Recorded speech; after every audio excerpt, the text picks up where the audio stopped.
We're here at the New Jersey Sharing Network, and Kelly just took all her time to tell us what this facility was all about. We're going to give you a little inside peek into it as you keep watching. I'm here at the New Jersey Sharing Network, also known as Donate Life New Jersey, and with me is Suresh, who's a founder member of the Rotary Club of Plainsboro, North Brunswick, South Brunswick, which we founded together. And we've come to visit Kelly at the Sharing Network, and Kelly was just about explaining to us what happens in this fabulous facility and why it's important work being done here. So we are the federally designated organ procurement organization for the state of New Jersey. We save and enhance lives through organ and tissue donation. So in addition to our clinical donation specialists, this is our hospital services managers work out of this area, and our tissue and organ recovery technicians also work out of this area. You not only deal with the brain death situation, but you also deal with afterlife tissue Yes. procurement as well. Mm-hmm. What is the time from death to procurement? Depends on the individual case. It's usually a 24-hour to 48-hour window between the time the person is pronounced brain dead and the time we go to the OR. It's a lot of work that needs to be done. The organs have to be individually tested to make sure that each organ is healthy enough to be transplanted. So all of that testing takes time. This we're talking about post-life. This is cardiac death. once the person is pronounced brain dead. No, I'm not talking about brain death. I'm talking about cardiac death for Donation tissue for cardiac death? Yes. Oh, for tissue we have up to 24 hours to recover tissue. You do? Okay. So I've been saying 10 hours from what I was told by an OPO in San Ramon in California. So yeah, for us, our tissue partners, we have 24 hours to recover tissue from the time the person is pronounced to their time of death, and we have to physically be in the OR and begin the recovery within 24 hours. Well, that's good news for a lot of people. Short. 10 Right? hours would be a pretty short window. Yeah. Absolutely. In India, it's 6 hours. Oh, wow. Yeah. Just for tissue. Just for tissue. Wow, that's not a lot of time. The hospitals are required to call us, and those calls are fielded by our call center staff. They take all of the information, and then they decide, based upon the information that they've received, if that is something that needs to be responded to immediately, and we have staff that are out and about. So the Sharing Network is hooked in to all local area hospitals. We have 55 hospitals and 6 transplant centers in our service area. So those hospitals are calling in when those patients are meeting those clinical triggers, and they also call in every single time of death. Okay. And that's for tissue donation. So as we said, tissue we have 24 hours to recover. So once the expiration takes place, regardless of age, regardless of cause of death, every single death gets called into an organ procurement organization across the country. Those calls come in here, they're fielded here, the information is taken here, So and this, then the process begins. This is if the death happens in a hospital. Yes. But what if it happens at home? At home, they would not be a potential candidate for organ donation. Tissue, I'm talking For about. tissue donation, Yeah. if the family is aware of their loved one's wishes, that they know they want to be an organ donor, they can call us directly. And then, a different process would take place. But if somebody does pass away at home, they can't be an organ donor. They have to be a vented patient in a hospital at the time of death. Otherwise, they're an automatic rule out for organ, but they do still have the potential to be a tissue donor. Okay, because a lot of people are even skeptical about tissue donation. Mm-hmm. And that's the process we want to try and make them understand. And tissue are beautiful gifts, and they are vital gifts. I mean, they are bones. Bone can be used for a full bone graft. Also, it can be used as a filler for vertebrae filler for back surgeries, for dental implant surgeries, or as I said, a full bone graft, replacing somebody's bone where they're giving them the ability to again be able to walk, to work, to drive, to participate in athletics if that was the life that they were used to. What number would they call? Who says They the can death at just home? call the Sharing Network. They can call the. Oh, that's what I mean. What number would they call? I'd have to get it for you. There's It would be a Sharing Yes. Network. Is that something they can put on a magnetic sticker and put on their fridge? Sure, of course. Which Rotary can Yep. partner with and give it out? Yep. Okay. So gift is also tissue falls under corneas. Cornea donation, obviously restoring sight, tendons, ligaments.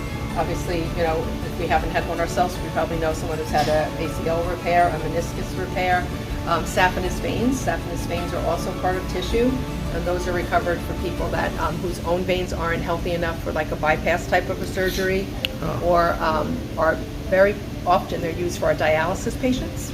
Okay. The most needed organ is Kidney. kidneys.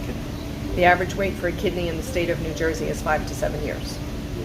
By the time somebody is on a wait list, they are usually dialysis dependent, usually 3 days a week on a minimum, potentially 5 hours a day, to transplant those veins, keep people on dialysis so they can maintain their place on the wait list. So beautiful gifts. And those saphenous veins comes from a cardiac death. Yes, from any death. Any death. Any death. You can be a brain dead patient and be a Of tissue course. donor. Yeah, or a brain death cardiac is death. like everything. Yep. But the cardiac death has limited Cardiac death, if they pass possibilities. within that, usually it's a 2-hour time frame, they can be an organ donor. If they don't pass within the 2 hours, they can be a tissue donor. And then heart valves. Heart valves are another beautiful gift of tissue. Heart valves, obviously life-saving, for anybody. Heart valves are used for, very often, our pediatric patients. If we have a child that needs a heart valve replacement and there's not a donor valve available, and that child has to receive a mechanical valve, as that child grows and that body need increases, that mechanical valve isn't going to grow with that child's body, right? That mechanical valve would need to be Correct. replaced to support the heart's function as the child continues to grow, where a donor valve will grow with that child's body. They wouldn't need those repeated surgeries. So heart valves are especially important for our pediatric patients. So tissue is a beautiful gift. As you can see, there's stories behind you about people that have given the gift. Michelle received a tissue donation for her ACL repair.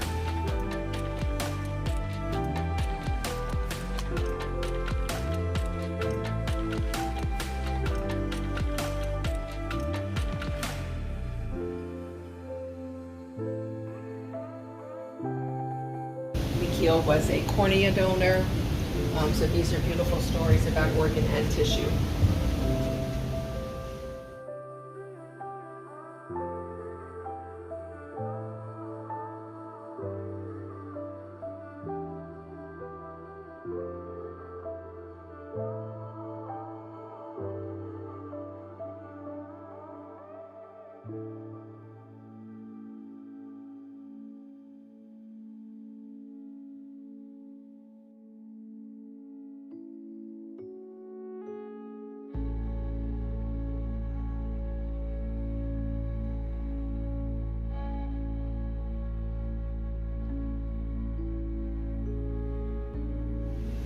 So those calls come into our call center, and then our call center staff is going to dispatch the staff to either go on site because we do our own medical evaluation to determine suitability.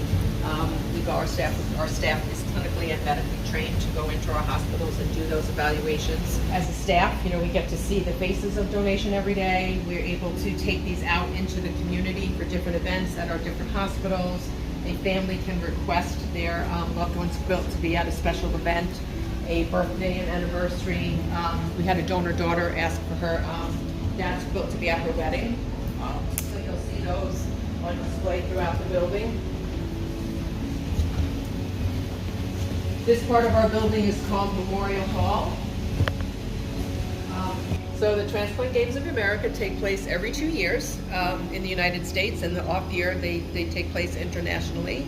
And they were really started to showcase that transplant works. Donation works. These athletes can go on, these recipients go on to lead these normal, healthy, beautiful lives, where they can actually participate in athletic events and actually win medals. It's kind of like the Olympics for transplant recipients, and now living donors are also invited to participate. Work very closely with Team Liberty, which is primarily New Jersey residents, but a little bit of New York and a little bit of Connecticut. And they take a huge team out there every 2 years. They just came back from San Diego. I think they came back with 70 medals. They won 70 medals while they were out there. Wow, that's lots. Yeah, they've done really, really well. Amazing. So what about how many of them go on to the World Transplant Games? Not that many. I'm not sure the exact number. I think the problem is funding. They have to fund themselves. Yeah. They're paying for that themselves, absolutely.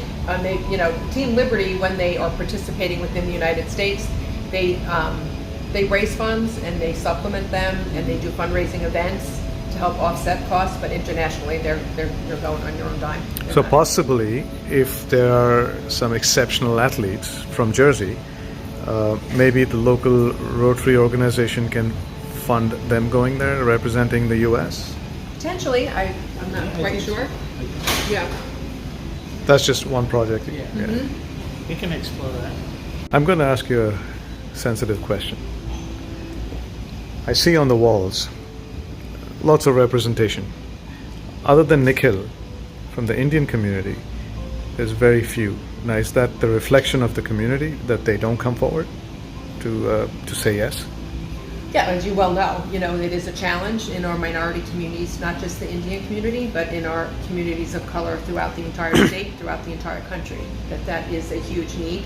Education, dispelling myths and misconceptions in those communities, to build trust with those communities so that they will trust the medical system to be able to become organ donors. So we have we make a year-round effort because we do have such diversity in the state of New Jersey, but so August is National Minority Donor Awareness Month, which is a national campaign sponsored by Donate Life America. So we participate in that at a very high level. We had a multitude of events, efforts year-round, because that is the community that we need to reach the most. Which is why we're getting together for tomorrow. Yes, And this absolutely. coming week at the Absolutely. Ganesh Pandal. All right. And we are excited to be there and be part of that. So this is again our memorial hall, which was a space for our staff to be able to come and spend some time to honor our donors, our families to be able to come. We host events here. We had a wedding here. One of our transplant recipients married one of our staff members. Wow. They actually got married here. So it's like a nature walk, Yes, it's peaceful. With the right weather, it's very perfect. soothing. And then those philanthropic dollars were carried out to here, where families that raise over $75,000 then are acknowledged with a plaque in their loved one's name.